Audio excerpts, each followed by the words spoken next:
Hi everyone, it's Leslie. Good morning. I'm doing a short little video, or as short as I can make it, from my Fresh as a Daisy pattern. I have got my fusing mat out here. My iron is ready to go. It's turned on. And I have put pieces of fabric. These happen to be in the yellow colorway, and they're going to create yellow petaled daisies, similar to the ones that you see in this photo. Only they'll be a little bit different. I've got another secondary fabric in yellow, tiny print. I've got them laid out on my fusing mat. I've peeled away the paper from the wrong side of the steam seam. It has no yellow grid on it. It's the wrong side. That's the side that's going to be peeled away.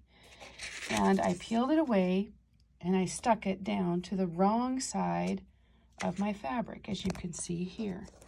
I can tip it up here. So you see the sticky side is the side that's going to be fused to the wrong side of the fabric. I have the fusing mat here because you can see there's little pieces of fusible right here that will stick to the mat. And you don't want them sticking to your ironing surface. You want them sticking to your mat. And so even my little scraps that are left over from piecing the borders, I took a piece of steam seam 3 inches wide, because each grid is 1 inch of the yellow printed grid.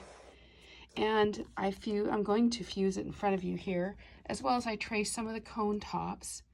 And then over here I have some of the daisies already fused and cut to show you. So let's go and begin. I'm going to hit it with just a hot, dry iron. This iron is the Laura Star ironing. It is super hot. It's at least 2 or 3 times hotter than a regular iron that you might have in your normal quilting experience. So it's just literally a few seconds for me on this iron. It might take as many as 5 seconds for you, maybe a little longer. If the glue does not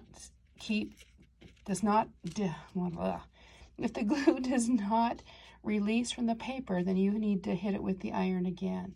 You have a good fuse if the paper releases like it just did there, and there's sticky glue on this side. It's sticky. So that's going to be a lifesaver, because now the glue does not transfer to your iron. It won't stick to the fusing mat.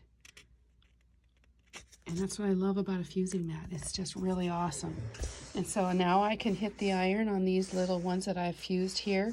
These little pieces that I've saved are going to be just a great opportunity for me to cut petals, to make some purple petaled flowers. So, you can use the slightest small scraps when you lay them on the fusing mat and put the fusible on top. This is a batik, so really it's hard to say which side is wrong or right, but super easy. And then over here it's cut. It's cut into, I did a rotary cutter. As you can see, I just made some curvy cuts along the fabric, and I've got these sliver moon shapes, or whatever you'd like to call them. I did one from the white. This is fabric that's been fused already. I just cut it, and then I can trim them into these shapes that fit underneath each cone flower. And so you can kind of fine tune the shape.